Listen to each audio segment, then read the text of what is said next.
in the Shema.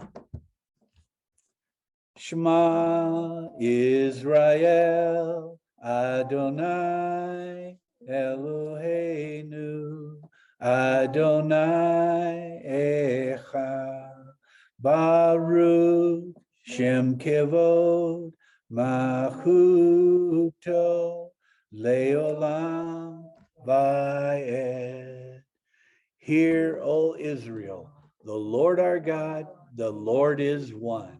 Blessed be his glorious name, whose kingdom is forever and ever. Amen. Amen. I know some of you are out of the loop as far as what we were going to be teaching on today, the Torah study.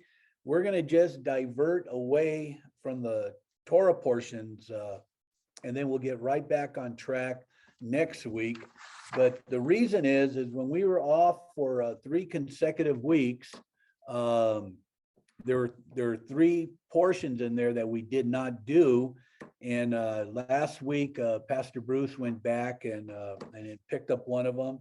And today I'm going to do something that we have never done up here, because every time the Passover comes, there's 8 readings during the week of the Passover week. And we never get into the 8 readings, but at least we're going to get into 4 of them today. So, but before we get started, I would like to say Happy Mother's Day to all the mothers, those that are Zooming in and those that are here. I am not a biologist, but I do know mothers. I know that, you women are awesome. You're made special. You are wonderfully and giftedly made. And boy, I'll tell you one thing, being a mom is probably the hardest job that anybody can have. I know a lot of men would rather get up and go to work than stay home and take care of the children, because it's a hard job. So women, moms, happy Mother's Day. And I just pray the Lord will bless you, watch over you, protect you, and just always take care of you. I think about my children, my grandchildren. It doesn't make me jealous or anything.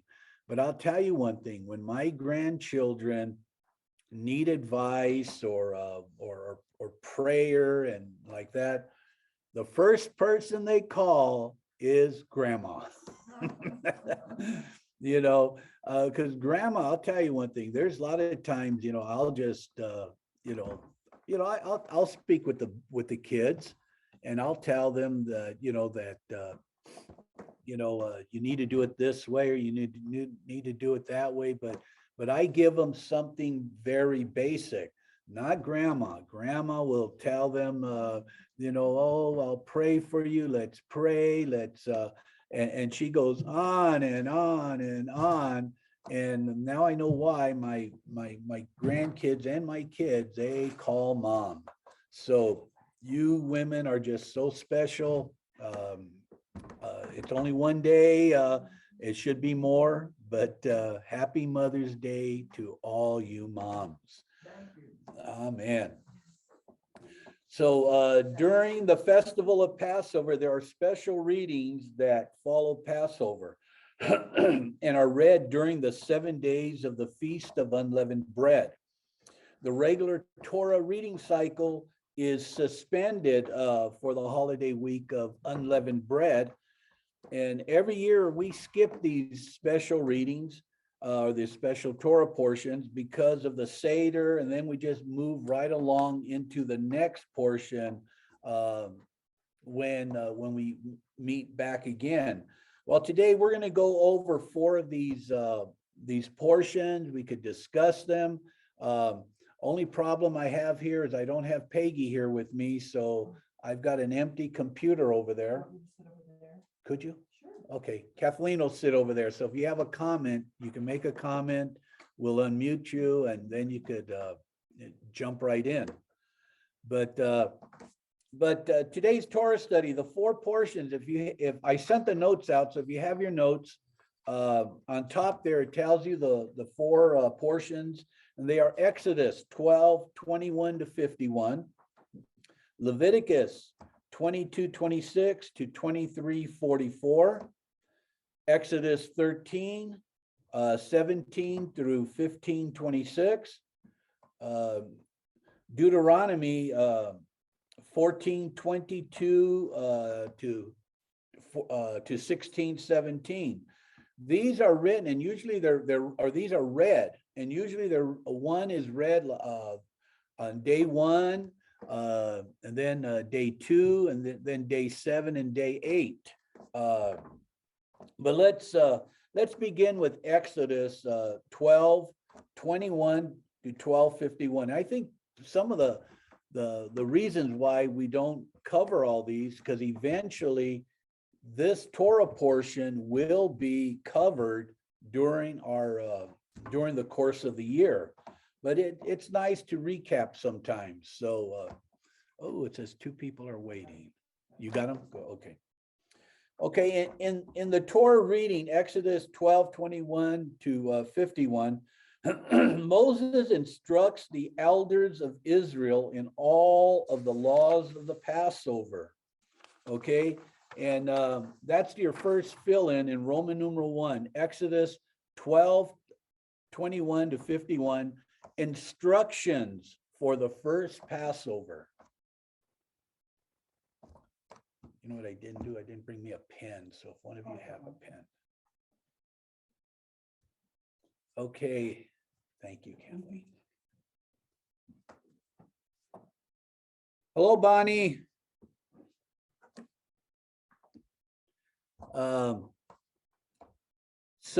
You know, and if you just jumped right in, I did say happy Mother's Day to all the moms. And I was telling everybody, I am not a biologist, but I do know, I do know mothers, okay? I know where they came from. They were wonderfully and giftedly made, so happy Mother's Day. Okay, so in the first thing we're gonna cover is Exodus 12, 21 to 51. Moses instructs the elders of Israel in all of the laws of Passover. All generations to come are to observe the Passover, to observe this Passover tradition. In addition, the children of every generation to come are also to be instructed of the Passover, the origin, and the significance of the festival. The Torah reading concludes with the last of the 10 plagues. Because when you jump into this portion, into chapter 12, now we're getting into the very last plague. Okay, so and that is the slaying of the firstborn. Pharaoh summons Moses and Aaron and tells them that he wants them out of Egypt in this portion as soon as possible. We'll get there. Moses and Aaron comply, and the children of Israel begin to make a quick exit, not allowing for the bread to rise. And that's just a little brief summary there. But we cover all this when we have our Seder. There's some important things in the Seder that need to be covered, and we cover them. And very importantly is when we're reading the history or the story of the first Passover. And it's very important that we teach these to our children. I think it's very sad that there are children today, or even young adults, they have never, ever heard of the Holocaust. Mm-hmm. You know, they have, you know, and we're not talking really that long ago, but yet they have never heard of the Holocaust. Well, we are instructed through our Torah, our Bible, that we are supposed to teach all of this to our children. And the Passover It says, for generation after generation, your children and your children's children. This portion is read on the first day of unleavened bread, one day after Passover. The elders were expected to lead the way. Moses instructed them to observe the Passover, knowing the rest of the nation would follow. They used hyssop to apply the blood to the doorpost and the lintel.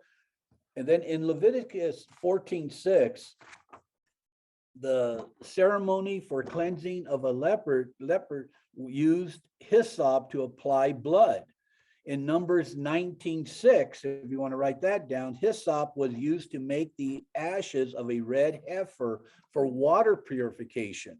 Okay. In Numbers 19:18, hyssop was used to apply the purification water.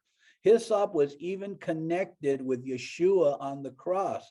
Yeshua was offered sour wine to drink on the cross.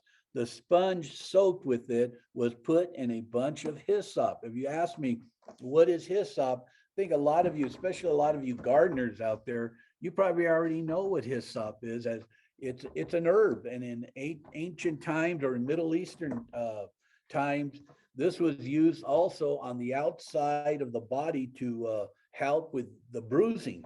You know, if you have bruises, they would apply it on the outside of the body. It had a bitter taste to it.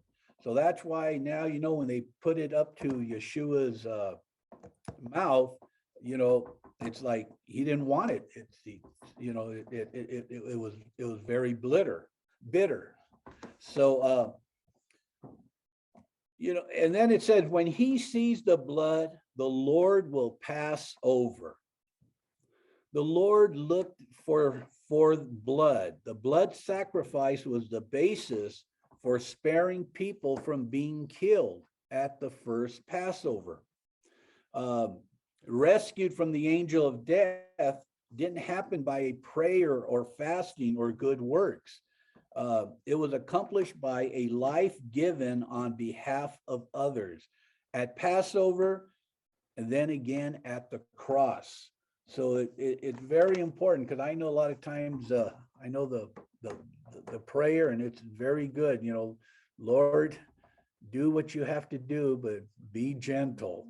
You know, and amen to that. You know, but here at the Passover, it had to be the death of the blood of the lamb that that had to be put over the doorpost in order for people to be saved, or people to that the angel of death would pass over.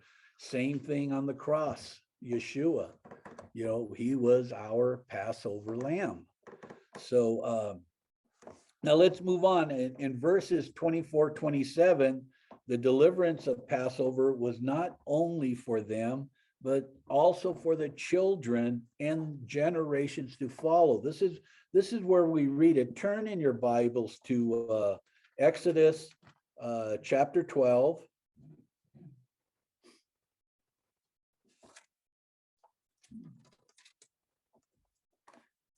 Exodus chapter 12 and verses 24-27, it says, obey these instructions as a lasting ordinance for you and your descendants.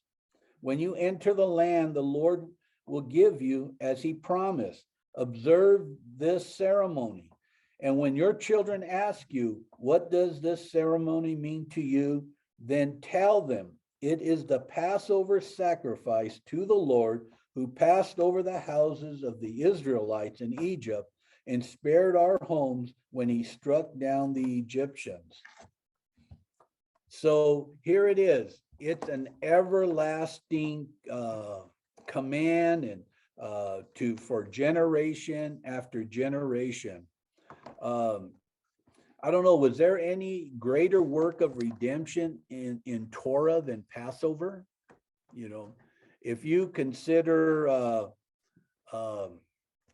the Brit Hadashah as one big Torah, well, that was a greater redemption. But when we only talk about the first 5 books of the Torah, uh, there wasn't anything greater than the Passover, the redemption of the people. In the same way, Yeshua told his disciples that the Seder that they were sharing was a memorial for every generation. Okay, he said, do this in memory of me. And that was in Luke 22, 14 to 20. In Passover, there was a twofold work. First, an enemy was defeated. He struck down the Egyptians. Secondly, God's people were set free and they were given a new identity with new promises. It was a whole new life. And where in one day a people, they were slaves, and then now they're a free people. And then we move on to verses 27 and 28. The immediate reaction of Israel is to honor the Lord in worship, because right after that, in verse 12 or chapter 12, 27, it says, then the people bowed down and worshiped. The Israelites did just what the Lord commanded Moses and Aaron.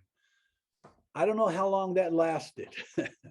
maybe 3 days, but they were all in, and it was exactly. And how many times do we read in the Bible and in our Torah that that the people said yes, and we will honor you, we will obey you, and then shortly after that they go astray.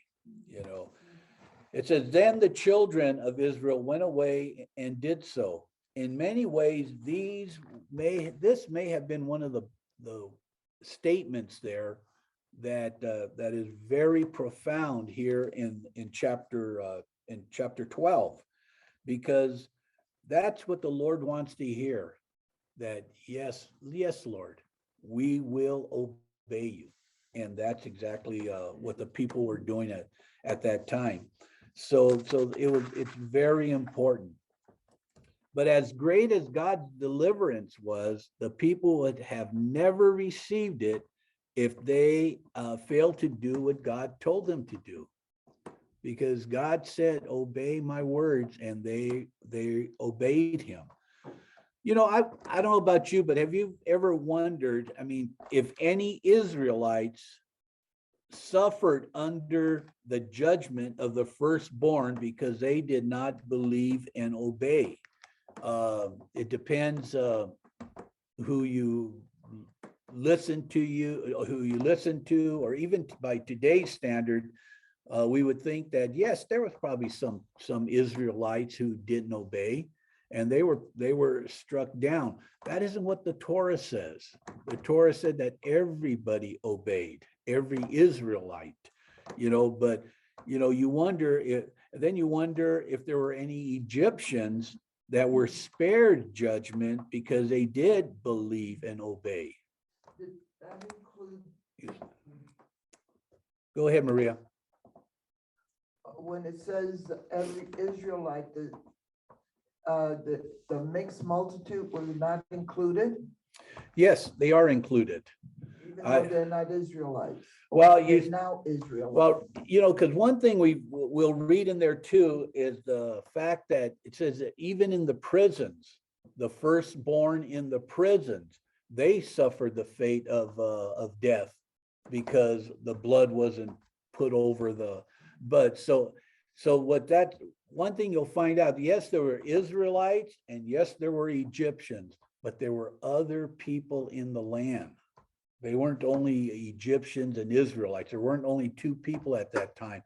You had probably Ethiopians, people maybe from Morocco or whatever, from the western part of no, I don't know about New York. I don't think there was anyone there from Brooklyn.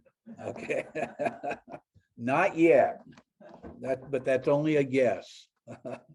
But yeah, it would include the mixed multitude, and you wonder if there were any Egyptians. The word doesn't say that. They say all households in Egypt, or of the Egyptians, there was crying, there was wailing because somebody had died, but it makes you think, I wonder if there were any Egyptians that attached themselves to Israel.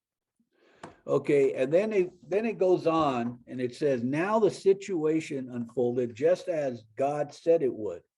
Okay, in this portion. All the firstborn in all of Egypt who did not have the blood of the lamb on their doorposts died. Even the firstborn of those who were in prison. The firstborn of, this gets me too, the firstborn of livestock. Okay. And I've wondered about this, about the livestock. Were the livestock inside the homes living with the people? Because I realized a lot of the places that they had the homes, and then they had the, right outside one door or whatever, they would have the livestock there, a pen like that. But did they have barn? You wonder, did they have like what today we call barns? I don't know. I don't think so. But I think they had like a little animal pen for the smaller ones, right? Where would they keep an ox? Yeah. Maria said, I don't see where they would keep an ox. And that's why I think about this. I've wondered about the livestock. If they were in the home, did they have barns and the blood was put on the barns? Or since they are covered, since they covered themselves in their homes, were the animals that were out in the field that belonged to them, were they covered too? Just speculating, but you would think that there's something there, because it says even the livestock, the firstborn was killed. Okay, and then we move on in this portion here. It says Pharaoh didn't supply, or Pharaoh didn't simply allow Israel to leave. It says now he commanded them to go. This was just what the Lord told Moses what would happen the whole time. He says he's not going to let you go. He's not going to let you go. I'm going to harden his heart. He will not let you go. But then finally, he will let you go. And it says that in Exodus 11:1, it says, when he lets you go, he will surely drive you out of here altogether. Let me give you a couple more fill-ins. Okay, before you give the question. In letter A, take hyssop, HYSSOP, mixed with the blood of the lamb, put it on the doorpost, and don't leave the house till morning. And then in letter B, Passover will be an everlasting memorial, and the fill-in is forever. I give you that, and forever. Why would the Christian church not want to observe Passover? You're right. They abolished Passover. It was replaced. Yeah. And it's so sad, because Passover has so much to offer, a lot more than Easter. So, Maria, you're going to ask a question. Use the microphone, please. When the Pharaoh told them to leave, did he tell them to leave forever, or did he in his mind said, okay, leave for the 3 days, but you're coming back? That's my understanding, Maria. When he told them to leave, that he expect them to come right back. Right. Yep, he sure did. And that tell him take everything and get out? Because he was fed up. Isn't there a time, sometimes we say, you know what, be done with it. Okay, go do it. That's forever, I want you out, and just get out and don't come back anymore. Yeah, but that is my understanding. Moses initially asked that the people would go out and worship the Lord, make sacrifices to the Lord, that they would be back in 3 days. That wasn't God's plan. God's plan was to take the people out of Egypt forever, get them out of there. But initially, Moses asked for a 3-day vacation out in the wilderness, and the Pharaoh would not comply with it. Do you remember how he said, okay, go out, but leave all the little ones here? Or, or you can go out, but don't take any of the animals. Well, they have to take, if they're going to make sacrifices. So all this, so with everything that has transpired up to this point, especially with 9 plagues, you figure after 9 plagues, come on, no more, get your people out of here. We don't want to be harmed anymore. But I really believe, Maria, that in what I've read in the commentaries, especially from Hebraic sources, that the whole idea with Pharaoh was they were still in his mindset. Yeah, they were leaving, but they're coming back. The way I read it was that he, at the beginning of the plagues, he figured the 3 days and Yes. they were coming back. But by the end of the plagues, he was fed up with them and just wanted them to get out. Yeah. And then after a few days, when things got back to normal, he said, well, wait a minute. Yeah. They took almost half of my workforce. Oh, yeah. I'm going to go and I'm going to bring them back. That's why I know that when we read the Bible, there's words in there, Hebrew words in there that have a play on words as far as what it means, like 1/5. And I know they say that there's an understanding there that only 1/5 of all the Israelites left, that 4/5 stayed behind. I don't believe so. I believe that if 4/5 of your workforce were still there, I think your idea would be, let them leave. We don't need them anyway. I still have all the, yeah, but even if it was 2 million that left, you still have 8 million behind. If we're going to go with that, only the 1/5. The one behind, the ones that left didn't have the money. Yeah. The ones that took off, they took off with the wealth of Egypt. Right. And I think that's what the Pharaoh wanted too. Not Oh, just the people, yeah. but the money. Yeah. Follow the money. Follow the money. No. No, so I like I said, I really believe that there were more than the 1/5 that left, that all of them would leave, 20%. I think it was more than 20% left. I think it was more like, I'm not going to go with 100% there. I think that can be proven, but I'm thinking much more. The plagues didn't hit all. They didn't hit Gershom. Yeah, so they were sitting pretty, everything was just fine up there. Right. It was down below that was getting the famines and the death and the bugs and all that, the darkness. The frogs, But they were just sitting there looking, hey. But what? One thing that really gets me, it was there. I think it was in verse 39, but I know maybe it was a little bit. It was right in that area where Pharaoh. Okay, now that all this has happened, now he says, "Get out of here, get out of here," and I don't want your people here. He also says, "But bless me." He asked for a blessing. This shows that now Pharaoh knew who the Lord was, the God who was greater than Pharaoh and whom Pharaoh must seek for a blessing.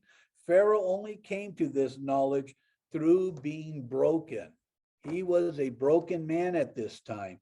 but it says there that he asked Moses before he left for a blessing.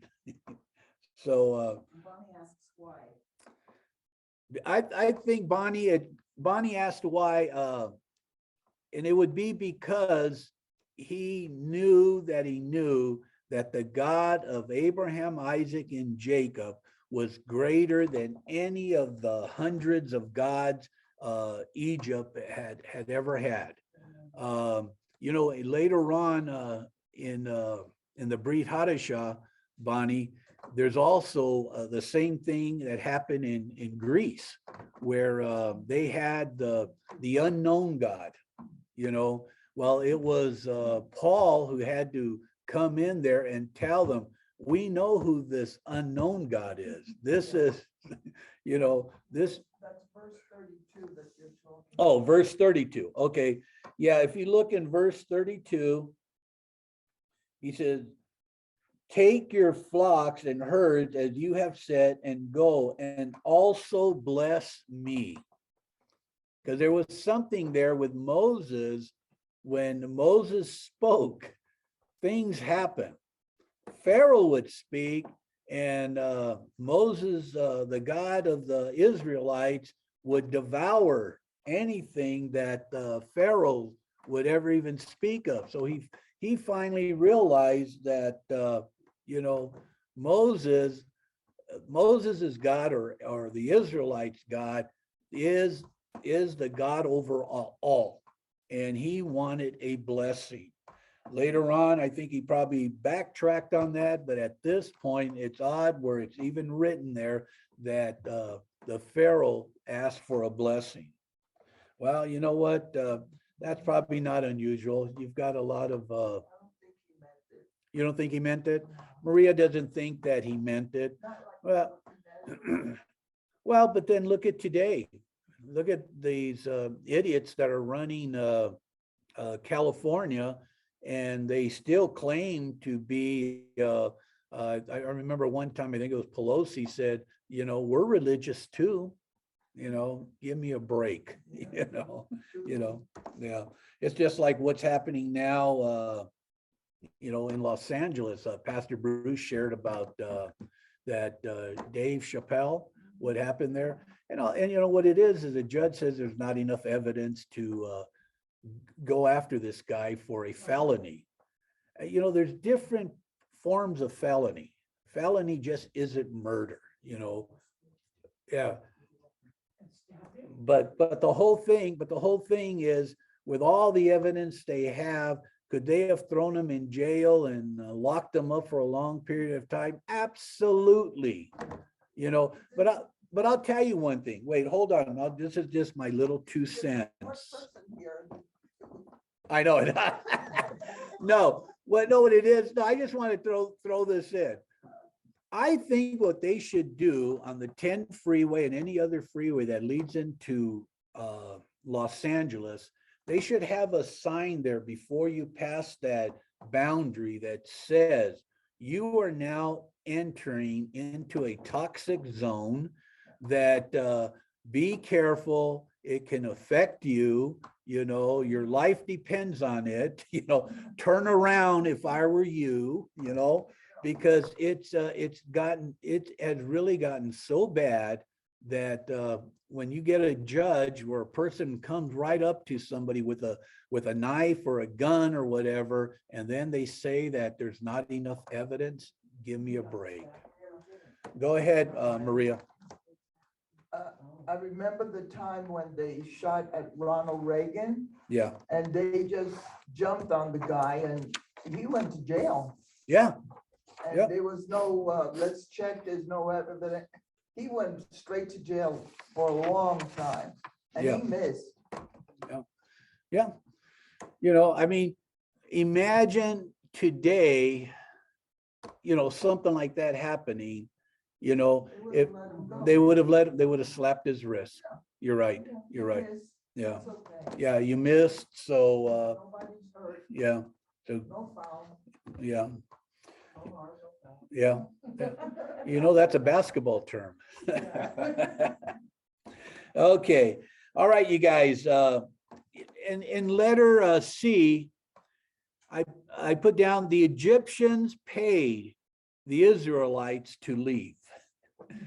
A little play on words there, but it's the Egyptians, as we were talking about earlier. They plundered Egypt. In fact, the Egyptians said, "Here, take this. Take all of this. Just get away. We don't want any more. We don't want any more plagues. We don't want your God." Because yes, he killed our firstborn. What is he going to do next? And I always thought that Pharaoh was a firstborn son, but apparently, if Moses was adopted, and let's say then the other son was born, that shows you how important adoption would be. Then Moses would be considered a firstborn. You think they would have made him Pharaoh? Who, Moses? Yeah. I don't know. I think like today's standards in America, remember, it used to be you have to be a native born, you have to be born in America. Yeah. Well, now there's there's that a whole idea that we had a president that wasn't even born in America. So, That's why the Egyptians married brothers and sisters and aunts and uncles to keep it in the family.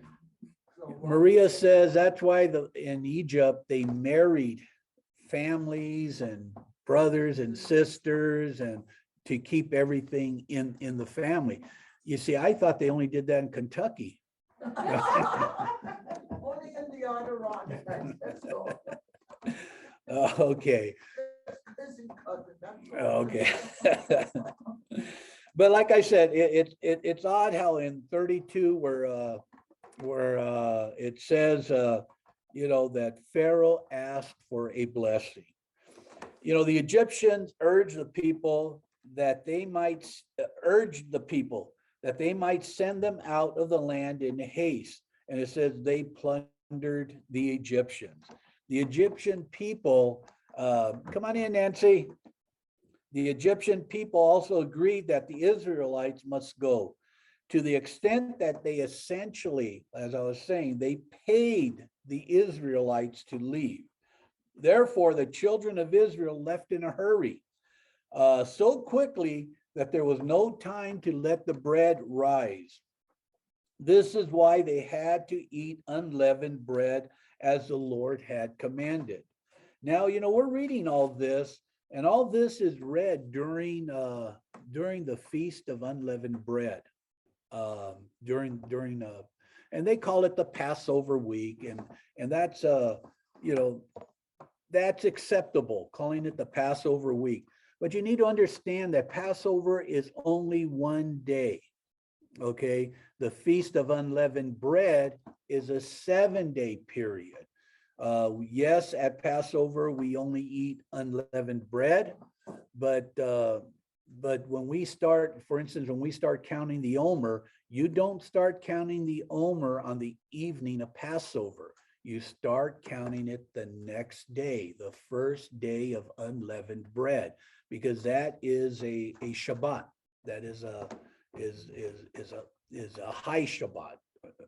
So it's important to know that, because then when you start counting it, you're going to go from evening to evening, evening to evening. I know we had some problems this past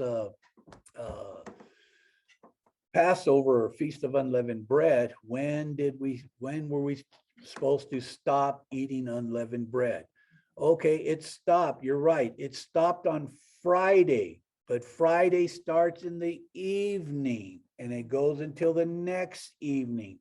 So the answer to that is we should have stopped eating unleavened bread Saturday night at sundown. Okay, so we're going to be discussing that much further at our next elders meeting. So, and you know what? We'll run into this problem again, but we do the best we can. I think the Lord is up there just laughing at us, and yeah.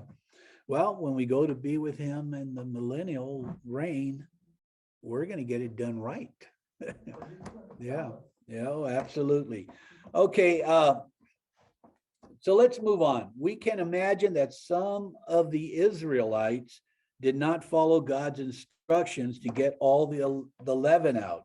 In Exodus 12:15, we are told, for 7 days you are to eat bread made without yeast. On the first day, remove the yeast from your houses, for whoever eats anything with yeast in it from the first day through the seventh must be cut off from Israel. So, and then it tells you on the first day, hold a sacred assembly. That means it is a Shabbat. Okay. Now, because of the haste of their departure, they had to do what God had told them, because God arranged the circumstances so that they couldn't use leaven even if they wanted to. And there's a debate. Was it 600,000 Israelites? Was it 2 million Israelites? Many Egyptians and perhaps other foreigners went with them because God of Israel demonstrated that he was more powerful than the gods of the Egyptian. So when all these people left, we were talking about that earlier. Yes, it was a mixed multitude, but the mixed multitude didn't mean it was just Egyptians that left with the Israelites. There may have been people from other parts, and who knows, they may have been brought down. Look at Joseph. He was brought down from Canaan and sold as a slave. How many other slaves were brought in from maybe the Far East or wherever and sold as slaves in Egypt at that time? Use a microphone. We always picture them as being slaves, being used as animals and calling them, that they're in a bad situation. But Right. when you just read that, it says, you shall remove the leaven from your homes, from your houses. I never read that slaves had houses. So if they had houses, they were a little bit better than slaves. Well, but they were living. They probably were had a forced- room in a house, but had to be the first up, last to go to sleep because they Yeah, were but slaves. Look at what they've been living in. Yeah, I mean, in those days, they didn't have a middle class. You were either rich or poor. yeah, yeah. No, I agree. And from what I've read, the middle class Egyptian, the man would they would get up before dawn and they would go work out in the hot fields until the sun went down. Yeah. And they would come home to a meal and that was it. Yeah. Day Day after in, day. yeah. Yeah, yeah, you're They right. didn't have a 8-hour day. They Yeah. worked 12 hours. And That's, this was the free man. I'll get a little sidetracked again. There was I was looking at the paper down below. I don't know if we have it up here, but there's some of these AB bills that they're trying to pass. One of them was they want to make a 32-hour work week mandatory. In other words, after you pass the 32 hours, then you'll start being paid overtime. So it might sound great to some, but I wonder what that's going to do for businesses.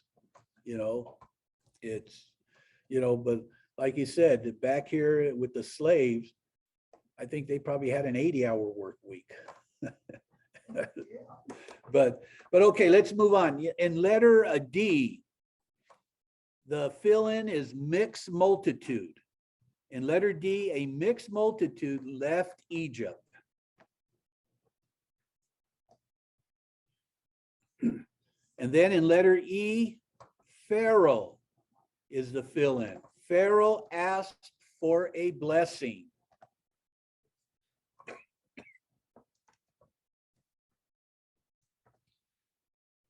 And when we get towards the end of this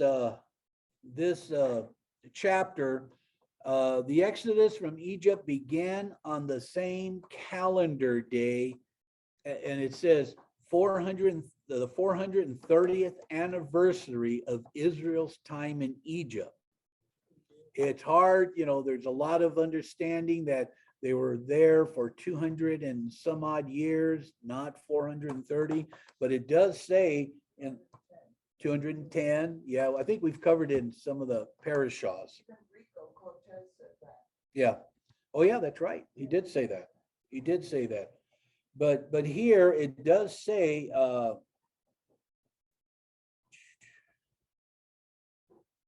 in 40, it says, now the length of time the Israelite people lived in Egypt was 430 years. At the end of the 430 years, to the very day, all the Lord's division left Egypt. So it was an anniversary to, if you want to put it that way. But isn't it remarkable that here it is, they leave 430 years later to the day that when they arrived there.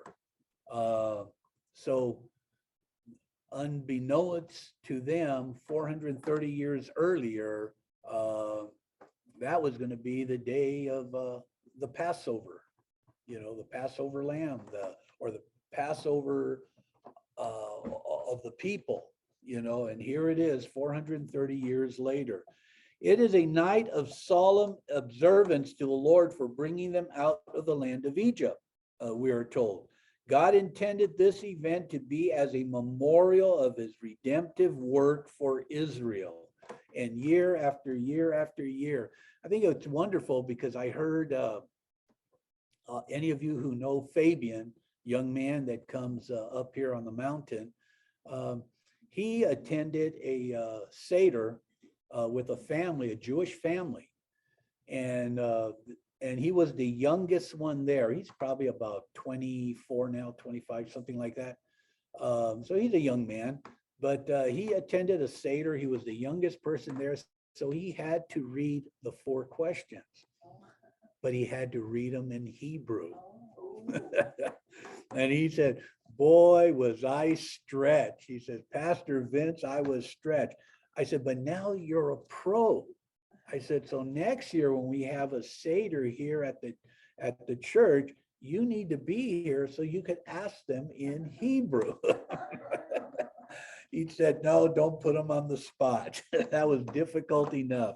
But that's wonderful, and I think that's what we need to do. We need to stretch ourselves. And for any of you that have never done a home Seder, stretch yourself, get it put together. I tell people that the Seder, the Haggadah we use, the telling, it's something that we put together. I'm not going to say that we rewrote it and we got it. What we did is we took bits and pieces from a lot of other Seders that we thought were very good, but we put it together, and that's what we use for our Seder, and that's what anybody who attended our Seder, that was something that Peggy and I put together. I put a lot of it together, and then I handed it over to her, and she took care of all the typos, and I have a wonderful wife. So, and then it says, out of the land of Egypt, the phrase out of Egypt is repeated. How many times would you think? How many times do we read how I took my people out of Egypt? 56 times in the Bible, this phrase is said. It's important to us. It's important to the Lord. God wanted his people to remember his deliverance of Israel from Egypt. And like I shared earlier, that is why I think that the Christian church is missing so much. There is so much in the Passover that when you replace it with something else, you're losing it, and then now, and then, and one thing that with Easter is Easter wasn't even a holiday until after the Civil War. Then it became a holiday, So our history was already about what, at least 150 years old, and they never had anything. They didn't believe in Easter. They didn't believe in Christmas. Now people would probably look back and say, oh, we've always been like that. No, we weren't. There's so much there with the Passover. Go ahead, Maria.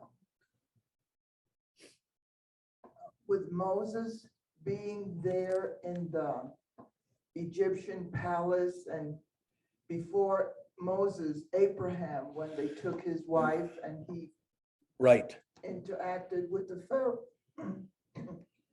Pharaoh, do you think in the history that I read, the Pharaoh Akhenaten, that he put away the false gods and said that there was only one God, that he might have been influenced by either one of those?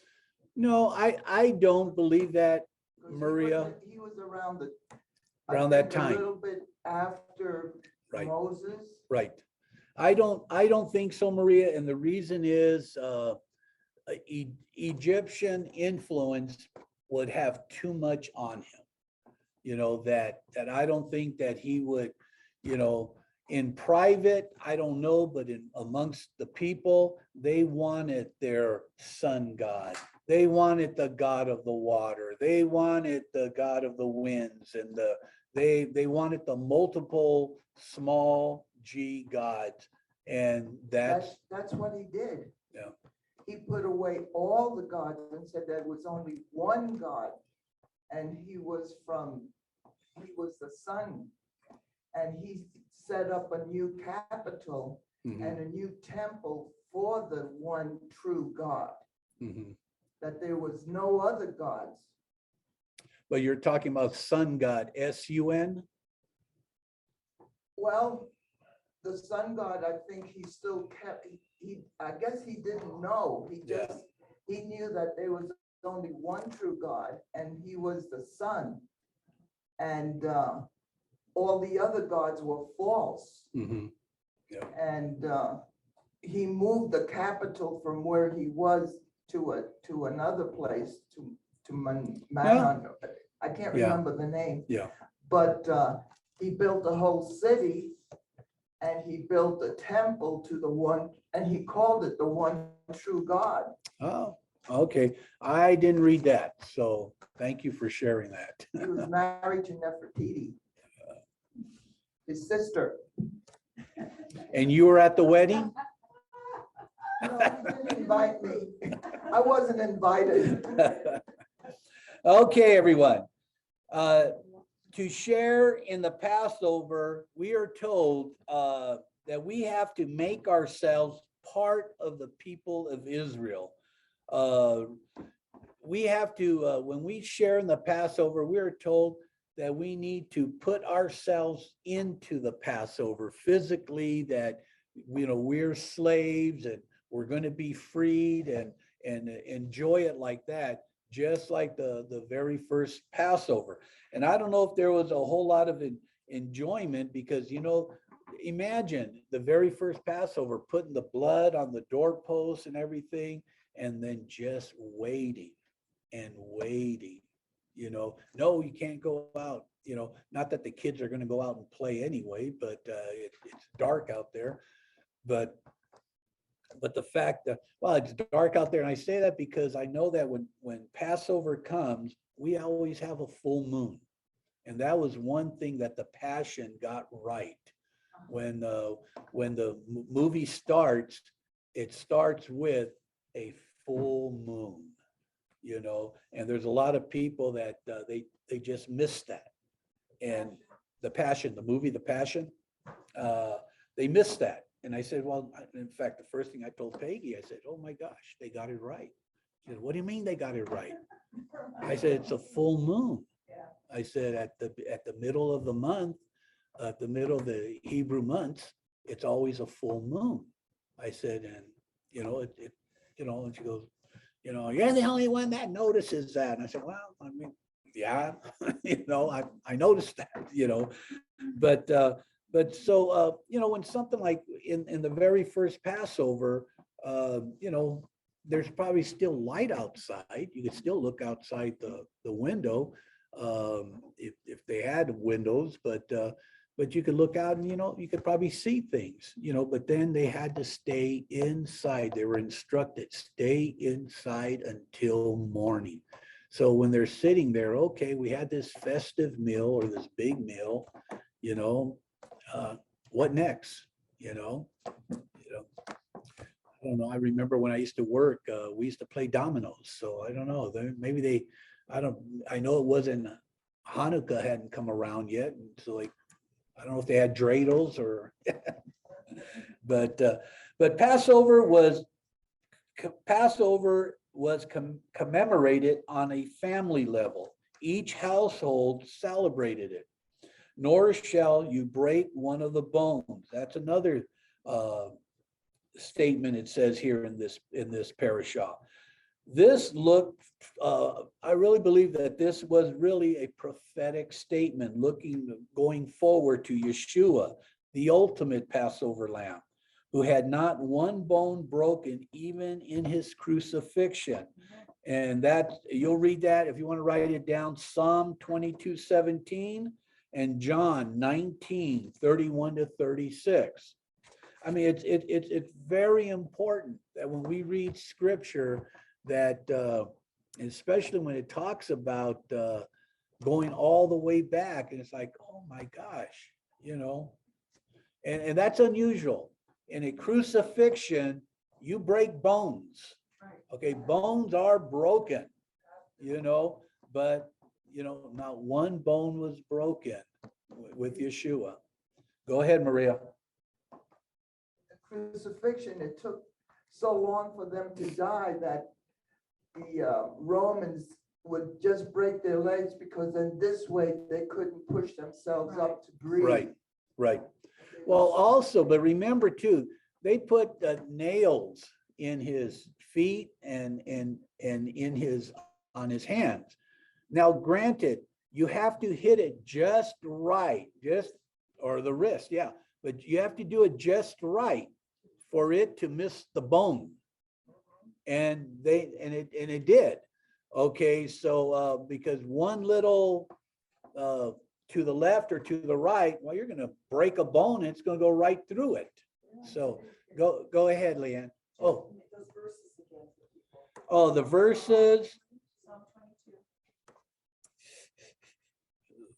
Psalm 22, where did I got it written down? Oh, Psalm 22:17 and John 19:31 to 36. Yeah. Go ahead, Leanne. I'm curious about something.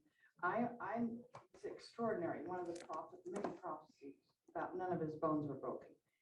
Then why is it in the different church liturgy, when they take communion, they say that his body was broken for us? I'm thinking, no, not broken. It's pierced. Yeah. So yeah. I'm just curious. Well, it's a play. Got into the. No, it's just a play on words. Leanne, it's just like sometimes, I think even at my Passover Seder, I said he took the bread, gave it to his, well, I didn't, really, he took the matzah, but bread or matzah can be considered bread. It's considered bread, a form of it. So I think, if we get into the Hebrew, you're probably right. It's going to give you an exact word for it, and it's not going to be broken. I just know that in many churches, yeah, the liturgy, they all, since I was a little girl, I remember, this is his body broken for you. Broken for you. And I Yeah. always scratching my head. Well, basically, he was unrecognizable. Oh, use the microphone. That way everybody can. He can project. Oh, he can.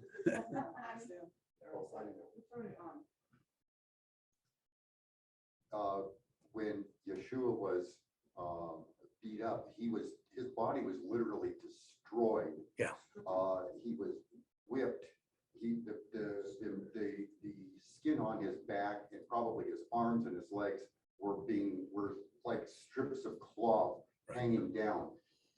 car goes ahead and has a flat tire, we say it's broken. It's not broken. It's just disabled. In his case, he was literally destroyed, would probably be a better word. Yeah. Well, they say, the word says that you could not recognize him. You know, so you're right.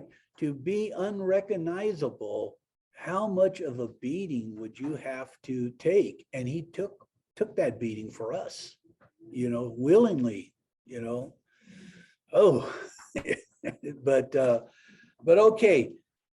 And then all who were part of Israel had to commemorate the Passover redemption. You couldn't be part of God's people and not share in the Passover, because it tells us that the foreigners that have come in, they have to be part of Israel. And that's just like in Ephesians, where you're grafted in.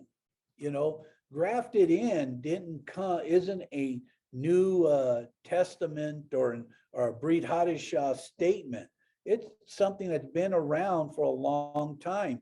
And back in Torah, you had the mixed multitude. Now tell me this: how many of the mixed multitude were not affected when the Lord said that everybody over 20 is going to die in the wilderness? You know, if you were a part of the mixed multitude and you were over 20, were you given a bypass and said, okay, you got an out, you're not an Israelite, so, you know? No, the whole thing is, if you were part of the mixed multitude, you were going to be judged just as the people were, and they were, you see. So they had a choice to make. What does Pastor Bruce always say? You choose. You know, they chose to follow Israel. Well, when they chose to follow Israel, well, you're gonna receive the blessings and you're gonna receive the curses. And they did. Verse 43, we're still in 12. The Lord said to Moses and Aaron, these are the regulations for the Passover. No foreigner is to eat of it. Any slave you have brought may eat of it after you have circumcised him, but a temporary resident and a hired worker may not eat of it. So this is telling you right there, okay, that you could not bring in an unbeliever into the Passover to partake of it. You know, You have to be circumcised first. at this time you had to be, okay, but remember later on, now the Lord, now he's looking at the circumcision of what? Of the heart. Okay, there's some things that changed a little bit, but in this first Passover, you know, yeah. A lot of guys, I bet you, that weren't circumcised, that were Israelites. Do you think so? I don't, Moses wasn't. you know. But remember, he wasn't until he came back. Until his wife, Mother's Day. Yeah. Huh? Yeah. Amen. Well, that's why I tell you. That's why I think, that's why it's so ridiculous. And especially when you get a person of higher learning in a position of, you would think that they should be brilliant in law and everything. And then they come forward and they say that I am not a biologist. I can't define a woman for you. That's a scary thing. That is a scary thing. And then to make that person a Supreme Court judge. I don't know. Lord have mercy. Yeah. You know, we had a gentleman here last week, a brother here, that he made a really good statement, and you know, I don't know if I should say, I hope it's prophetic, but it's the statement that he made was that if this law, this AB 2223, where people are allowed to kill their baby from at any time, even 28 days after it's born. He said, if that goes into effect, he said, I can see the Lord coming and judging California, you know.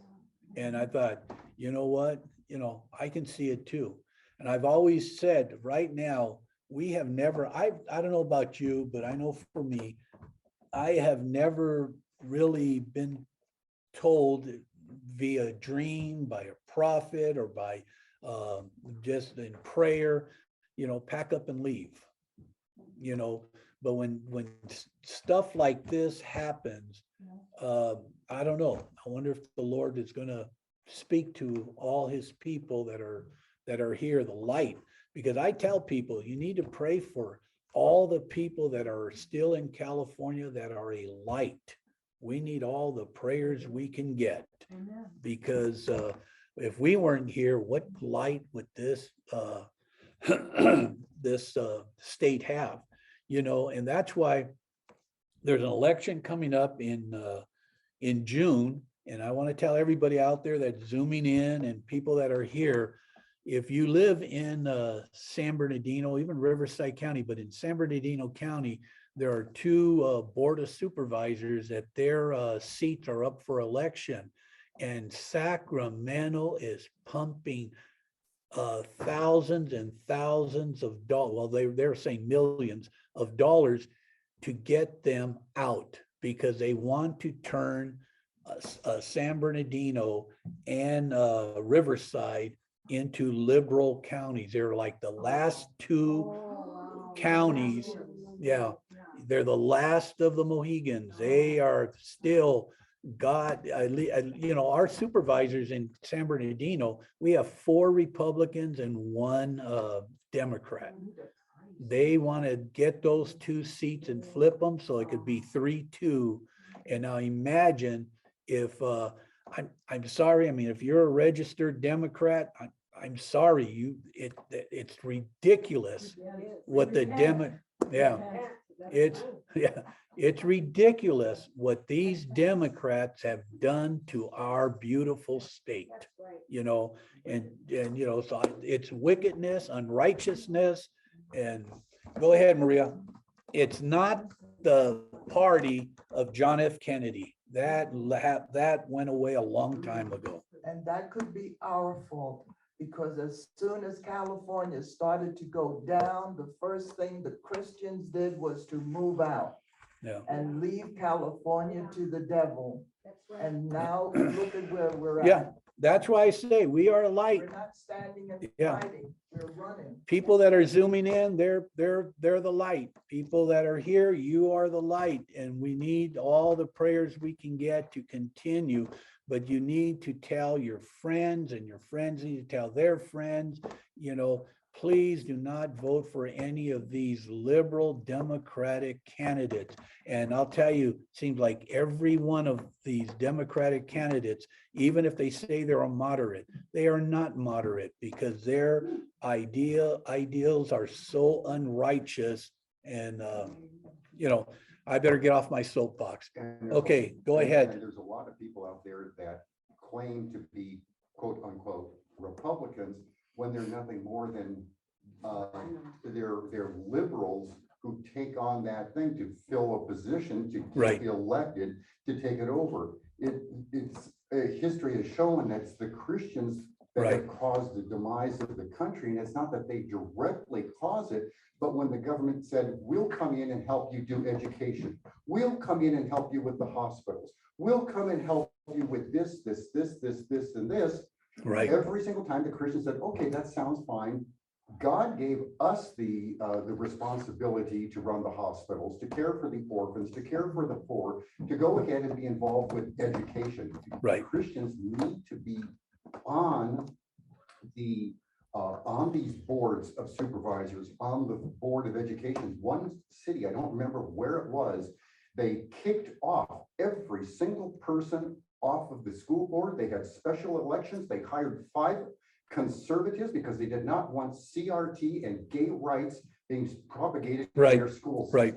Yeah, it's, and it's so important. I don't know how we got onto this topic, but but it's so important, everyone, to don't stay home when it's time to vote. Get out and vote. Okay, go ahead, Maria. When the Russians invaded the Ukraine, they wanted to take the president out so that they won't, Yeah. he wouldn't be killed.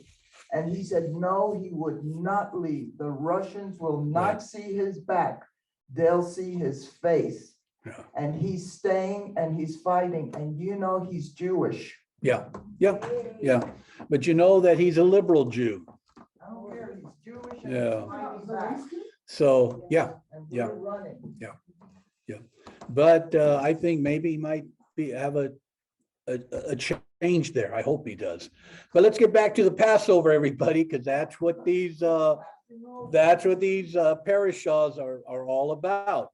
Okay, in this sense, what we're talking about, remembering it in a memorial.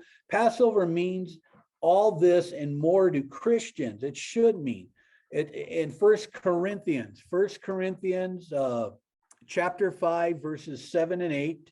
So 1 Corinthians 5, 7 and 8. Therefore, purge out the old leaven, that you may be a new lump, since you are truly unleavened. For indeed, Christ, Yeshua, our Messiah, our Passover was sacrificed for us. Therefore, let us keep the feast, not with old leaven, nor with leaven of malice and wickedness, but with the unleavened bread of sincerity and truth. When you read this, you wonder why are not the what? Yeah, you're wondering why don't the Christians observe Passover? And they say that a lot of this was done away with. In First Corinthians, that is a Brit Hadashah scripture, and it's telling you, therefore, when you keep the Passover, so it wasn't done away with. And now we're at the end of this portion. And in 50 and 51, verses 50 and 51, it speaks about the departure from Egypt. Okay, now they are ready to leave. Israel kept the commandments of God that Moses delivered. Their faith and obedience saved their firstborn. So they plundered the Egyptians and then they set out from Egypt, never to see it again. In the past, when we do this portion, in fact, I was the one who did this portion. In fact, it says, the Lord brought the children of Israel out of the land of Egypt. Here a nation was born in one day. He brought a whole nation of people out in one day.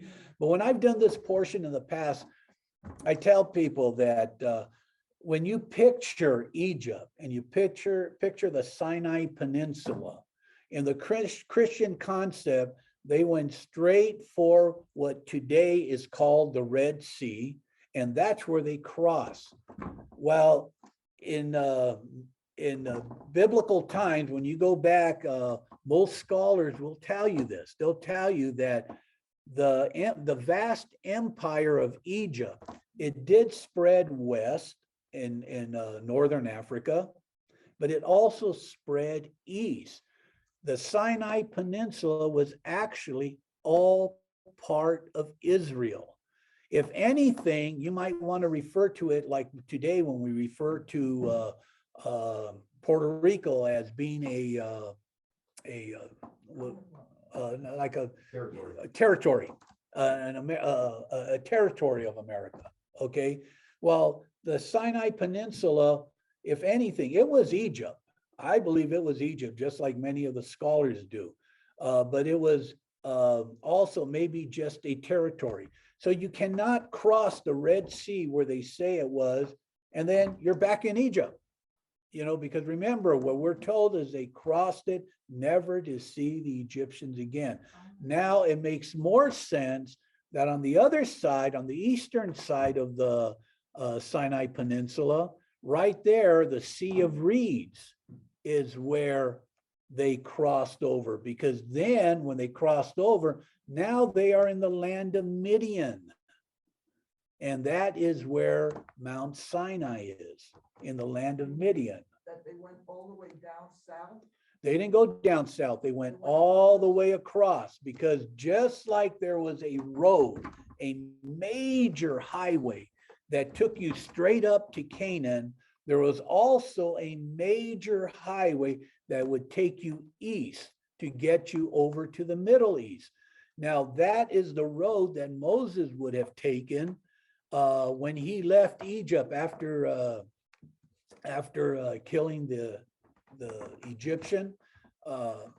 When he left, that is the road he would have taken, and he would have gone straight over to Midian, and that's where he met his wife and Zipporah, and so that's where he stayed for 40 years, and then he came back to Egypt. So when he left with the people, he knew exactly where he was going. He knew exactly where he was taking the people. So they would have gone straight across, but then the Lord instructed them to back up because he still had something to deal with. The people probably wanted to get out of there. Moses probably wanted to get out of there, but as obedient as Moses was, he did back up. They went south and into that area where they were cornered. And then we know the rest. In fact, we'll get to it later on today, hopefully. Okay. All right. So we're done with the first reading, and that in these portions here that are read during Passover. So that was Exodus 12, 21 to 51. And then the next reading is in Leviticus 22, 26 to 23, 44. I'm a D and E. Okay. Oh, D, Roman numeral 1, D was a mixed multitude, left Egypt. And letter E, Pharaoh asked for a blessing.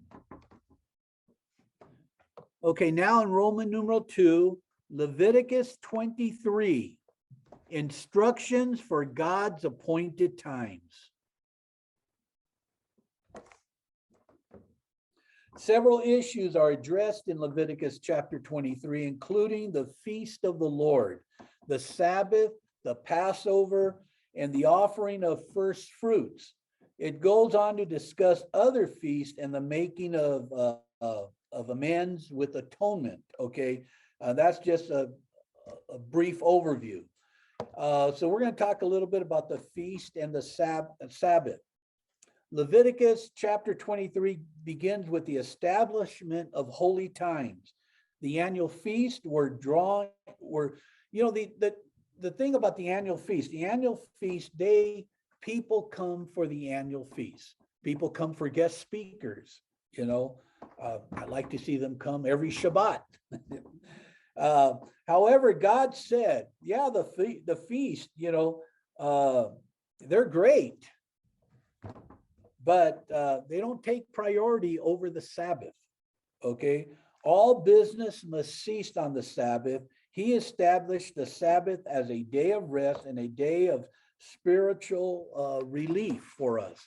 Okay, in letter A, the feasts are great, but the Sabbath is greater. I just want to put it like that. I think earlier I covered letter B. Passover is 1 day. Unleavened bread is 7 days. There's a lot of people who think that Passover is celebrated for 8 days. Well, the Passover is a 1 day event. And then right away you hit the Feast of Unleavened Bread. The second day is the first day of unleavened bread. And then when you get to the third day, day after the high Sabbath, then it's the festival. Well, then it's first fruits. You bring in your first fruit. While you bring in your first fruit, you present it.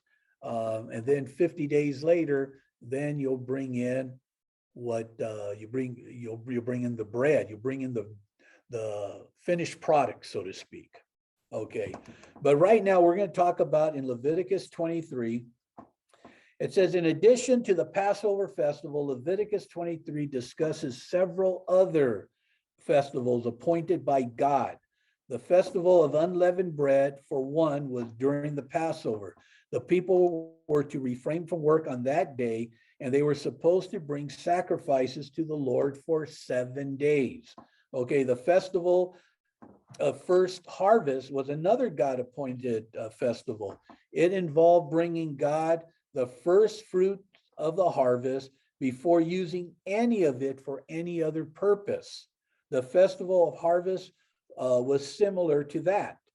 Other festivals and holy days include the festival of trumpets, the Day of Atonement, the festival of booths, or each festival had an important purpose, and God wanted people to keep these times holy by bringing offerings and refraining from work during the three major feasts.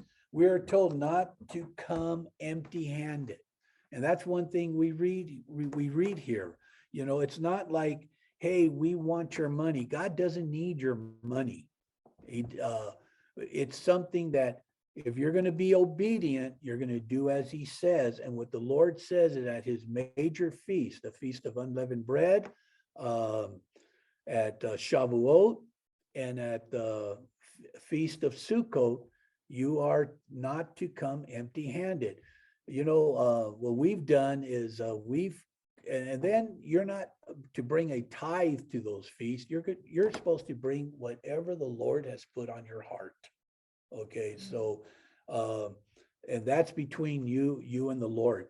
And what we do is every time we have a festival, we tell people to come, but don't come empty-handed. Bring something. One thing I found out over the years in my walk, it's got to cost me something.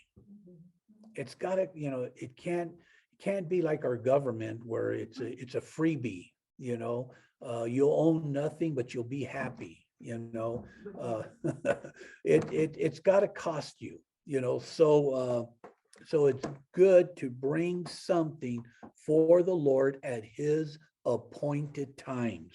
In letter C, all of God's festivals are given to the people.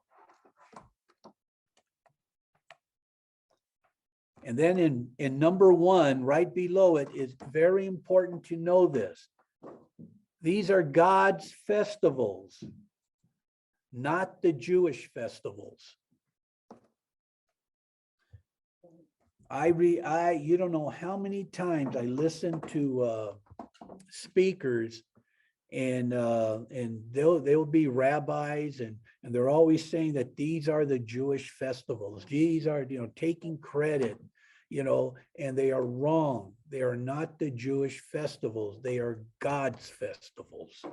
And the word tells us that. Their own Torah says that, but yet they still want to claim that they are only for the Jewish people.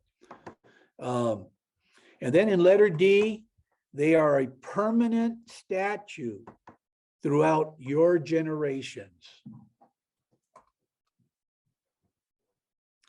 I think that's one thing very important to remember, is that these aren't made for a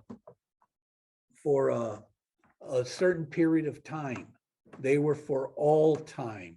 So that is what is covered in Leviticus 23.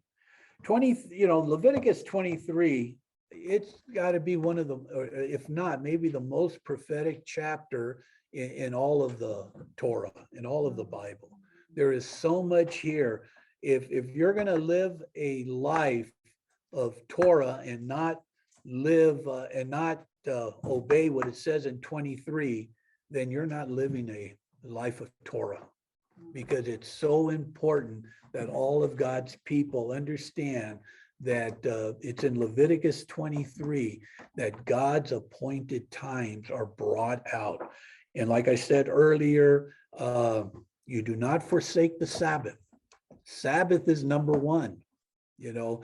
And I think we covered it a few parashahs ago about how many Sabbaths do we have? You know, you could have the 52 weekly Sabbaths. So we got that. But then you have to know that the first and the last day of the Feast of Unleavened Bread are both Sabbaths. You've got Yom Kippur, which is a Sabbath. Shavuot, which is a Sabbath. The first and the last day of the Feast of Sukkot are Sabbaths. you know, so you've got many more Sabbath, and the Lord says, keep my Sabbaths holy. And it's plural. And he does that on purpose, all of them. So I too was a little disappointed this past weekend when I saw the amount of people that were here up on the mountain and down below. And it's like, come on, people, we're going through some really good teachings, and they're for us. When we talk about kingdom living, they are for us, how we should be living, because when we do leave, we want to be with the Lord forever. And this is going to help us in our walk, especially with all the garbage that's going on throughout our state and our cities and everything like that. But let's move on. The next reading that they do for Passover is Exodus 13:17 to 15:26. I think I have it at the top of your fill-ins.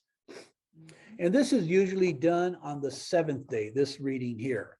Every day of going through the Feast of Unleavened Bread, there are certain readings. And what I did is I went through the four Torah portions that are read at different times during this festival. And if you call it the Passover festival and you include the whole 8 days, I don't really see anything wrong with that. It's but like I said, the Feast of Unleavened Bread is actually a 7-day event, and Passover begins it. It's all by itself. Oh, excuse me. I do there's a small one inside the refrigerator. Okay, Exodus 13:17 to 15:26. This section of Exodus with the Israelites leaving Egypt on their way to the promised land, except they didn't go the short way. You realize that there's always a short way of getting to somewhere, and but the Lord, he could have taken them the short way, but instead he took them the long way. He didn't take them the easier route. He had some work to do with these people. There's something in, how many of you ever heard the term with the Jews, a stiff-necked people? I think we all have heard that. You want to know something? They are a stiff-necked people. So he had some work to do with them. Yeah, I was going to say, I think we all fall into that category. Yeah.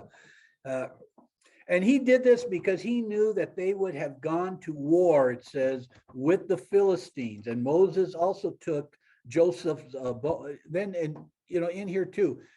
It may have been the reason, but you always hear some of the rabbis say, well, he knew that they would have gone to war with the Philistines. So what?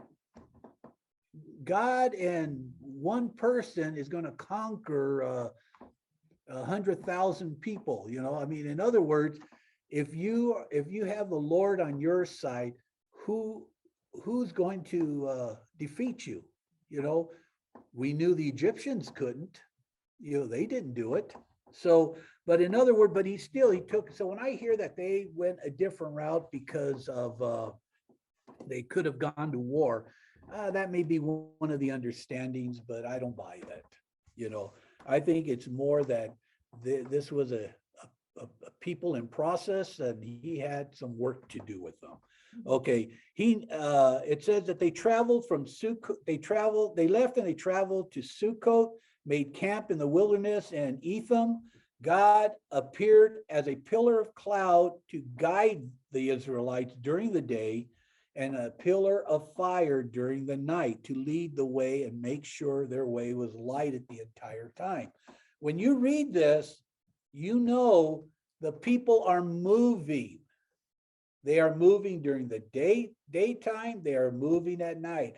Well, Pastor, then when were they able to sleep? I don't know, but I do know if, but I do know if you are given fire at night and the fire is moving, you're moving too. You're on the move and you need light in order to move. So, and to get to where, to get away from this vast army of the Egyptians, you have to get as far as you can, as quickly as you can. So, so for them to say they traveled by day and they slept at night, I don't buy that. I think they were on the move. So in Exodus chapter 14, it begins with the Lord telling Moses to instruct the Israelites to camp between Migdal and the sea at a place called Pi-hahiroth. Okay. Let me see if there's any other. Okay, in Roman numeral 3, did I give you that one? Roman numeral 3, Exodus 13:17 to 15:26, instructions for the people leaving Egypt. Okay, in letter A, God takes his people the long way.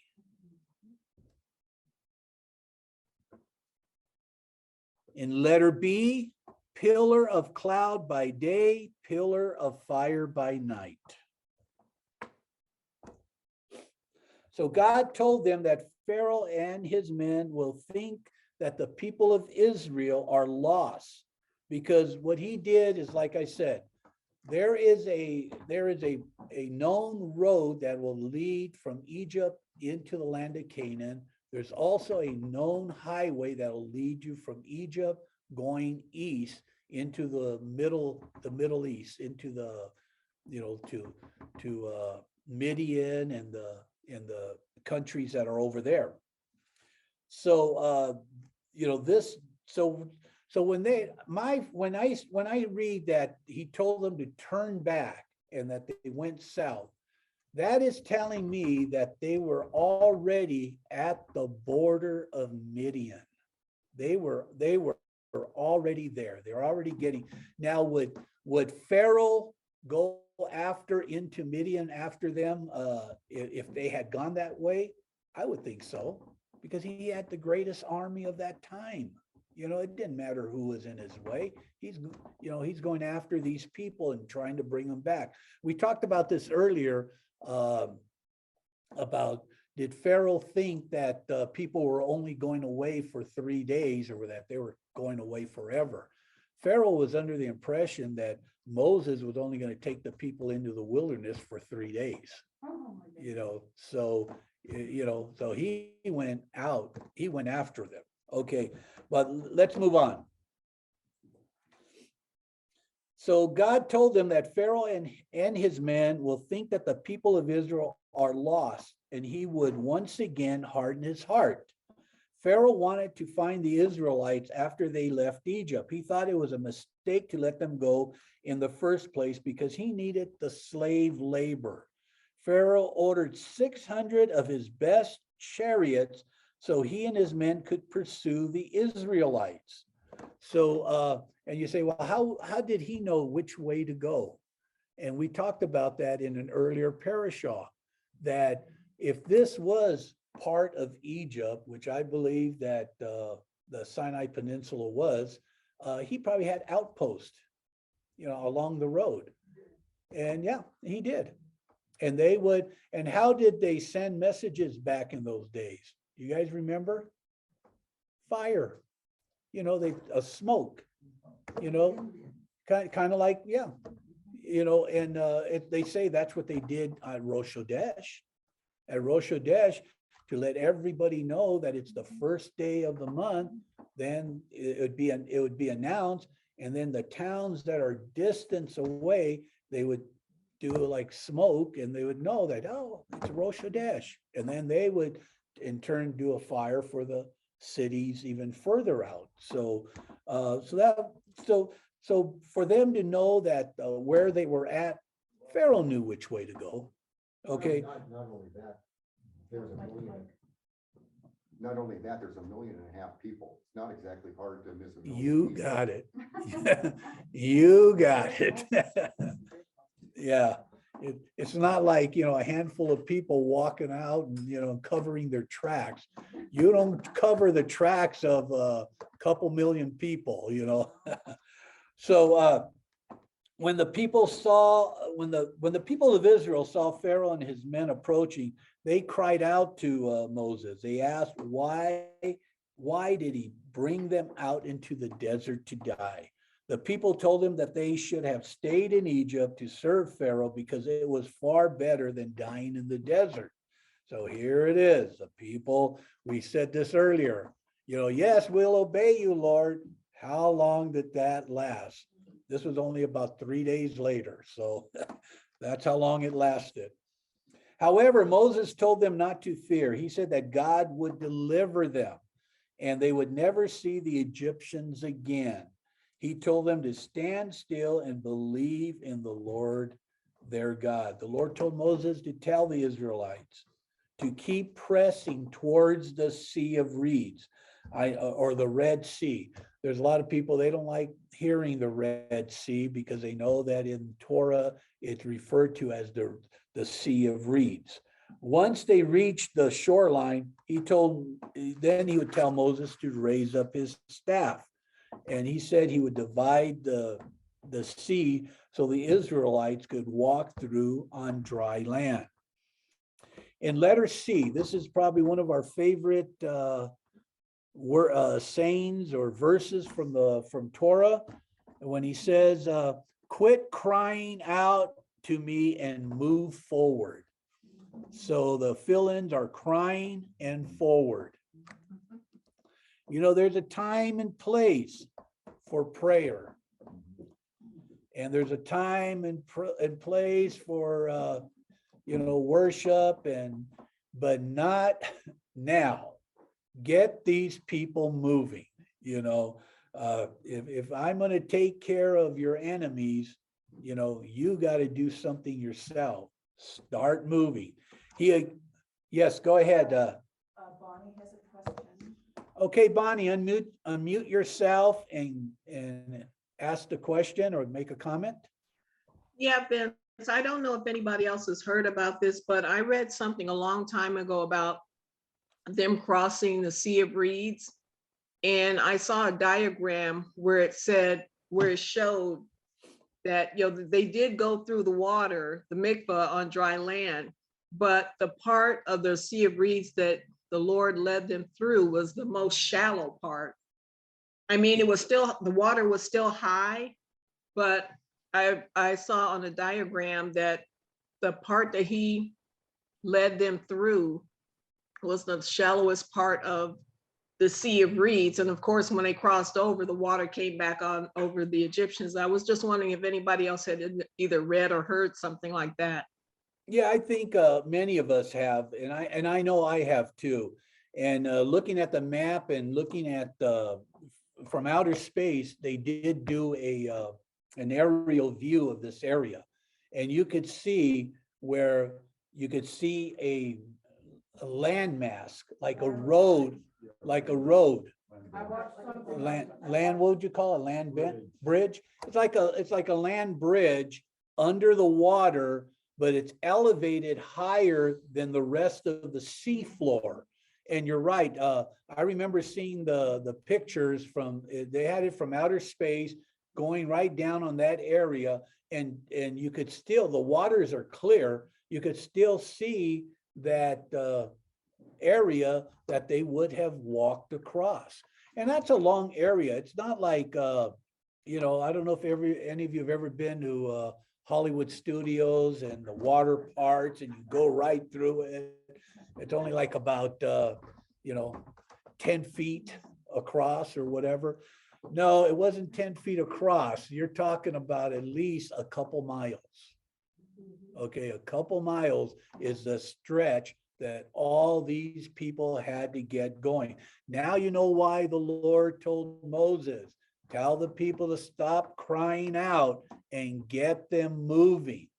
And when he told them that, remember, he told them this, before he told him to raise his staff. If you read it, he told them, stop crying and get them moving. Get them moving where, Lord? You know, raise your staff and the waters will part. So it's not like the waters parted and the people were still there crying out. It was, here, I'm going to give you the instructions. Now let's go take care of it. So So would you call it a sandbar? Someone's asking. a sandbar, that's probably the term I was looking for, but yeah, it would be something like that. But remember, this was solid ground. It wasn't like a sandbar, like a sand where it may have turned into sand when the wheels of the chariot started falling off and everything. But at this point in time, when the people walked across, they walked on solid ground. Okay, there was nothing there to, to stop. There was no trip hazards, in other words, so they were able to move through. I would believe that the wagons and the animals and everything else, it was just, let's go. It's like a wagon train, but again, like I said, he hardened Pharaoh's heart, and made him pursue the Israelites. So all the Israelites, they get across, okay?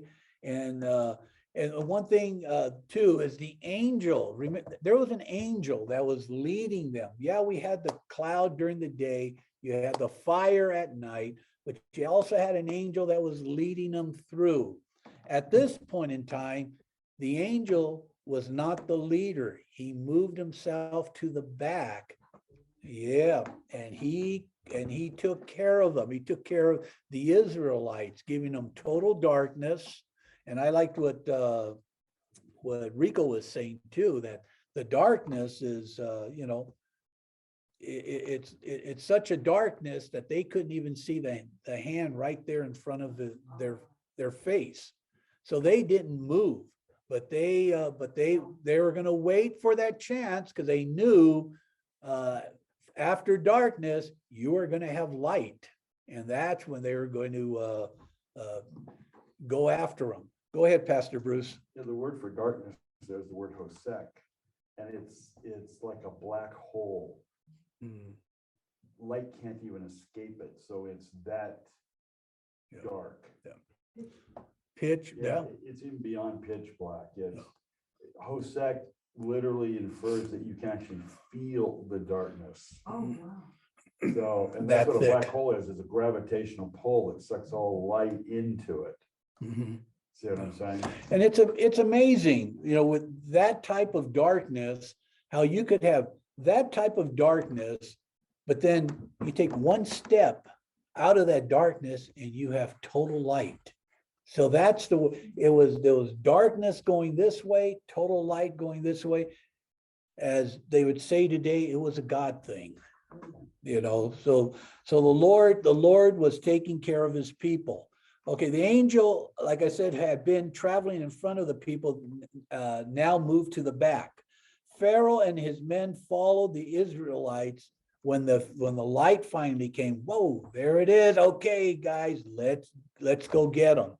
So if the Israelites can go through on dry land, they probably felt they too can go, unless they were just obeying the orders. I remember reading, when you read about the war with Germany, especially when the war was over, a lot of the major people in the war for Germany, they said, we had to do it.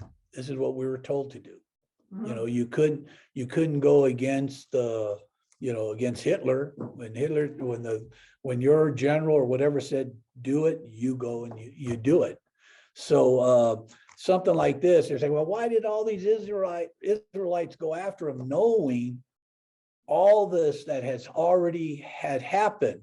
Well, they went after him because Pharaoh said to go after him, go get him. So, and we know that they were swept away and they drowned. When the people of Israel saw the Egyptians fall into the mighty hand of God, they began putting more trust in the Lord and in Moses. For how long? 3 more days. So chapter 15 begins with the Shirat Hayim, the Song of the Sea. This song is not to be confused with the Song of Moses, which is in chapter 32. Some may refer to chapter 15 as a Song of Moses chapter, but technically it is the Song of the Sea. There are 2 songs that come out of chapter 15. One is the Song of the Sea as this chapter is known. Okay, so when you get to verse 11 of chapter 15, okay, we're now in chapter 15 of Exodus. Okay, when you get to verse 11, you will notice the other song that comes out of this chapter. Does anybody see what song it is? Mika Mocha. Yeah. Who is like you?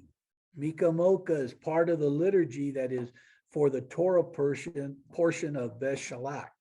And we've covered that in the past. So in order for me not to get into that again, we'll save most of that for another time. But the Song of the Sea is known for being written in ancient Hebrew. Okay, this is there are some that say that part of Torah, this is one of the oldest parts of Torah, this song. Okay, some scholars believe that it's the oldest surviving text to describe the Exodus. Then there are those who say that it was deliberately written that way. Either way, it's obviously very old. It's a clear example of Hebrew in its earliest stages. I, for one, because I know when we talk about the Brit Hadashah, the oldest written text that's available is in the Greek, but I, for one, do not believe that the original text was Greek. I do have, Peggy and I have these not heated discussions, but we have these real good discussions because she'll tell me it was Arab. The original language would have been Aramaic.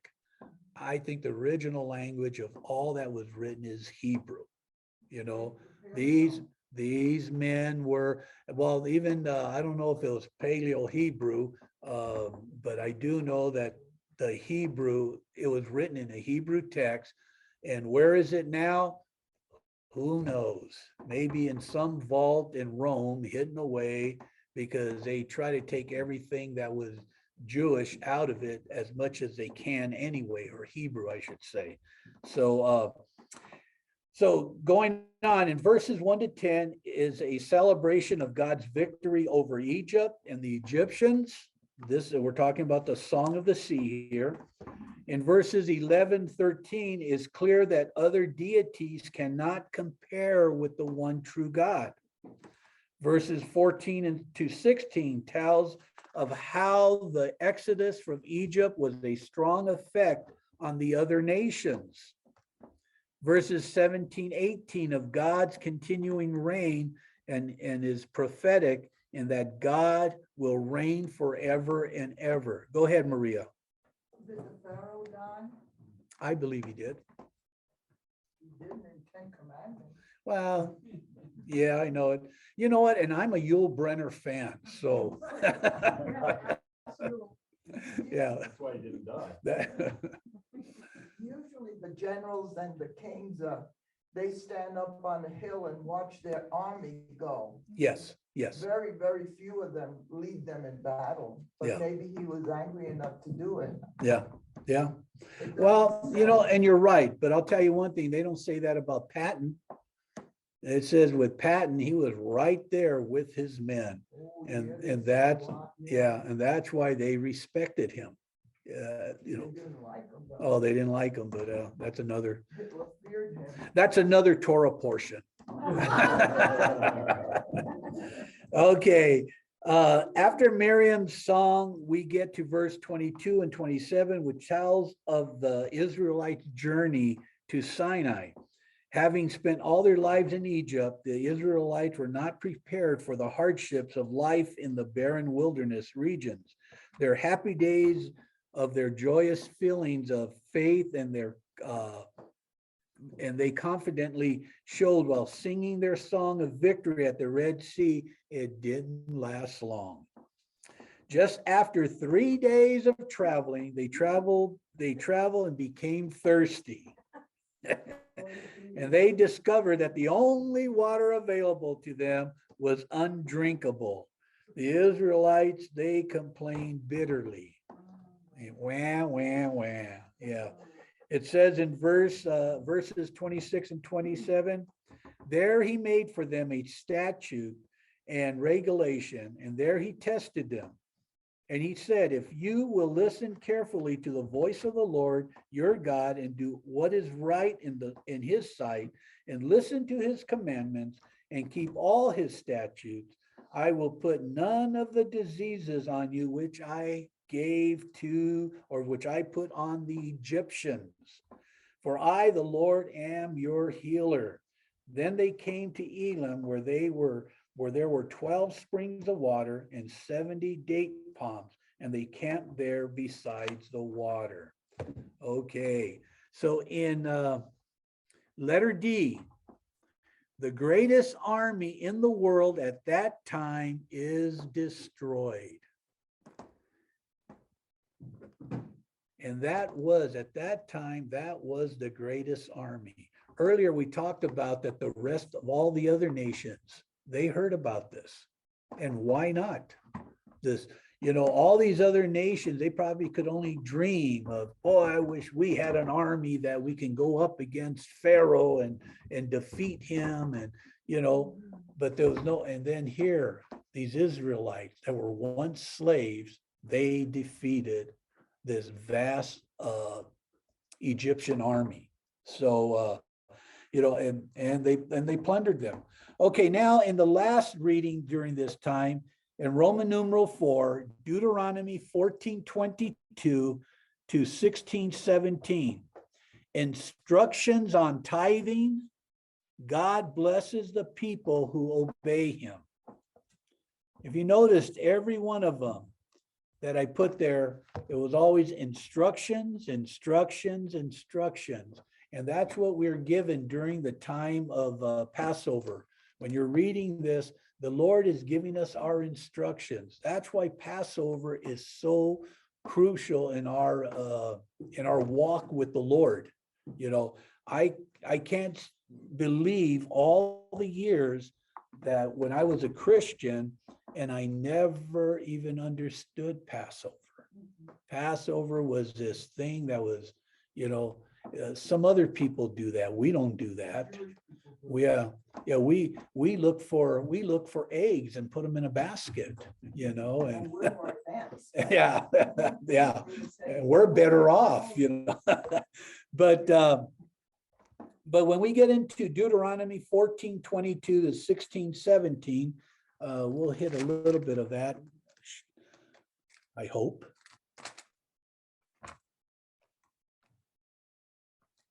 If my phone don't go off and they say, come and pick up the baby. That's one thing about, being a grandpa that I enjoy probably more than anything is the grandchildren, especially when they're little things, Oh, they are darlings. But okay, I'm in Deuteronomy 14:22 to 16:17. During Passover, this reading is the 8th and the final reading done on the last day of the Feast of Unleavened Bread. In chapter 14, verse 22, we read about the tithe. The Israelites are instructed to tithe 1/10 of their crops each year. Moses told them to eat their tithe of new olive oil, wine, and grain, along with the firstborn of their flocks and herds in front of God at the area he has selected. Okay, he tells them to exchange their tithe if they cannot go to worship the place or cannot carry their tithe. If they were a long distance off, and he said that it's here at the temple that you need to come, during this time, bring your offering, but you are so far off and you made yourself, a beautiful cake, how long is that gonna carry for, for the 15-day journey? Or, not at all. If it was an animal that you had to take all that way and feed the animal, care for it and take it all the way up there. So he allowed them to exchange it for a monetary value and then bring that to the temple or to the where the Lord had selected, and then you could purchase like animal. And I read about that too, even in the Brit Hadashah, when we read about how Yeshua turned over the tables. Because how many of the people at that time, how corrupt did it get that people would probably bring whatever they sold their animal for, brought it to the temple, and they're charging these exorbitant prices. You sold yours for $20, but we're charging you $60, something like that. There's a lot of this that was happening at that time. And that's why I, for not one reason, will go with the count of the Omer by the Sadducees. They were such a corrupted people. I cannot see how,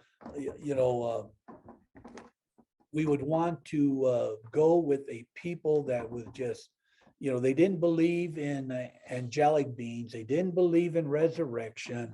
They were so corrupt. They turned everything upside down in the temple, but yet we're going to follow an understanding that they came up with. So I, for one, no. Okay, I had heard the corruption was so bad, people would bring their lambs with them for the Passover. They would have to have them inspected, and they would say, oh, you've got a little blemish here. So they would take the animal, and then a half hour later, they'd resell it to someone else. So they were making profit on profit on profit on profit, and it cost them nothing. Yes, and that is part of the corruption that was going on during the Second Temple. Maria? One of the reasons they were corrupt because their religion taught them.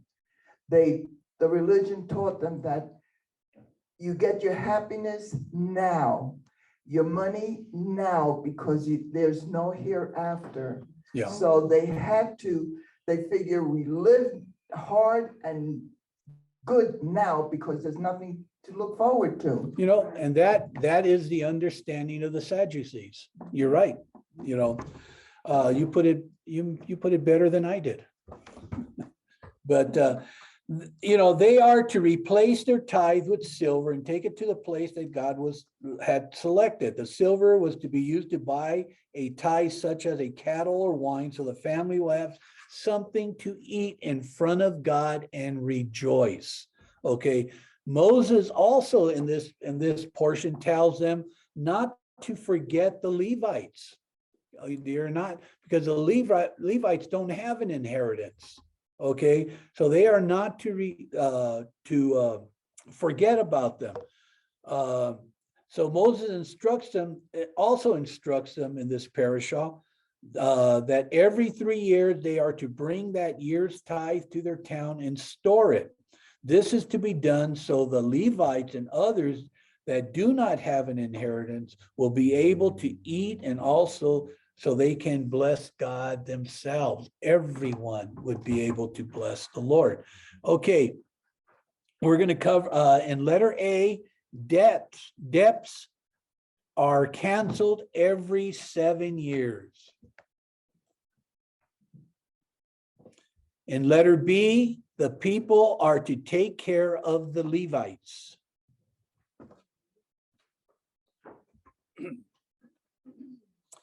The Israelites in chapter 15, the Israelites are told by Moses that they must cancel debts to the other Israelites after 7 years. He gave them specific instructions on how to do this with their fellow Israelites. He told them that they were allowed to require payment from foreigners after 7 years, but not their fellow man, not their fellow Israelite. Moses said that the other people are allowed to lend to other nations, but they were not allowed to borrow from other nations. And he told them they will rule over nations, but that no nations were to rule over them. You know, it reminded me of a time I went to Australia, and speaking to a person there, we were going to go to this shop. He goes, no, we don't shop there. I said, well, why not? And he says, because he says, they make all their money off the people of this town, but yet they don't spend any of their money in the town. They take it and they send it home, and they purchase everything out of the country and stuff like that. So I thought, you know what, you know, it was something that, you know, I've read somewhere before. But yeah, you know, if you're going to partake or be part of this community, you got to be active in the community, and you've got to, you know, purchase and buy within that community, because it was that community that was giving them their livelihood. But I saw that and I thought, you know, here's some people that, yeah, they'll purchase, but, you know, I mean, they'll sell their goods, but yet they won't be active with, you know, with their fellow man. Oops. I lost my. Okay, we're getting near the end, everybody. So he gave them instructions to give generously to the poor, because that would please the Lord. Moses told them that there would always be poor people in their land. He commanded them to be generous towards their fellow Israelites that are poor and that need their help. Okay, in letter C, the people are to take care of the poor.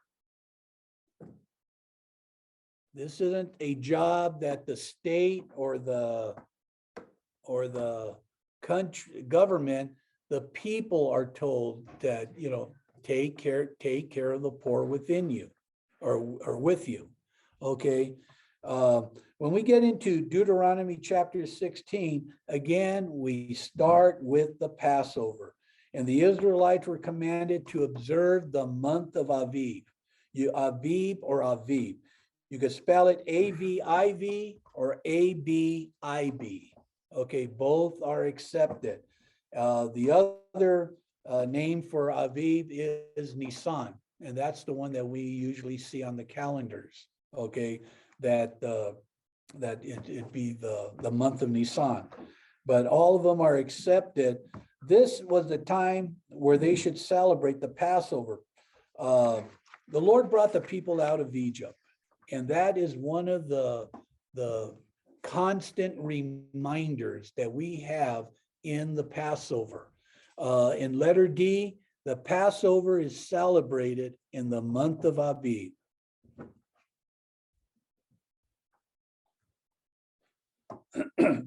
And when we read this chapter here, we also read that the Lord also told them to observe the Festival of Weeks. We are counting the Omer, getting to this festival. The Festival of Weeks is also known as Shavuot. In the Christian church, they call it Pentecost. But I don't know if any of you, when you were in the Christian church, did you ever celebrate Pentecost? I know I never did. Did you do that? The Catholic Church? I don't remember. Huh? The Lutheran Church does all. They do too? Okay. But I know, being raised Catholic, I don't recall ever celebrating Pentecost. There might have been a little mention, you know, but I don't ever recall having a big festival or anything like that. You had bigger festivals at the, Anything that brings money in. yeah, well, that's true. That is so true.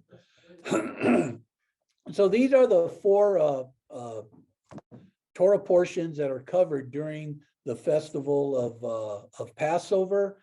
I went briefly through them, and maybe at some time in the future we could do it again. But what we're going to do next week is Pastor Paul will be bringing the Torah portion, and we're gonna get right back on track.